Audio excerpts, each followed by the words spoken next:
નમસ્કાર, world media ન્યૂઝમાં આપનું સ્વાગત છે। હું છું સફી શેખ। જોઈએ આજના નવા સમાચારો।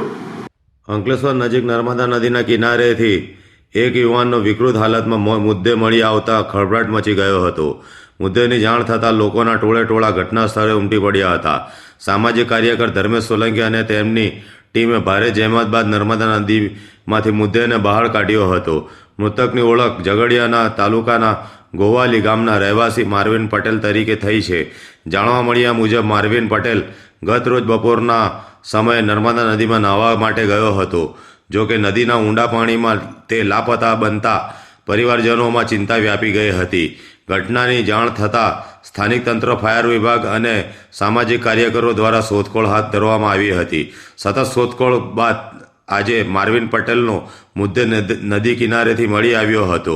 યુવાનના મોતના સમાચાર ગામમાં પહોંચતા ગોવાલી ગામમાં શોકનો માહોલ છવાઈ ગયો હતો। પોલીસે મુદ્દેનો કબજો મેળવી પોસ્ટમોર્ટમ માટે ખસેડી આગળની કાર્યવાહી હાથ ધરી છે।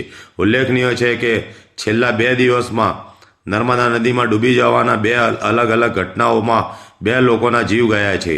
એક પછી એક બની રહેલી આવી દુર્ઘટનાઓના પગલે નદી કિનારે સુરક્ષા પૂરતા પગલાં, ચેતવણીના બોર્ડ અને જોખમી વિસ્તારોમાં લોકોના પ્રવેશ પર નિયંત્રણ મૂકવાની માંગ ઉઠાવી રહી છે।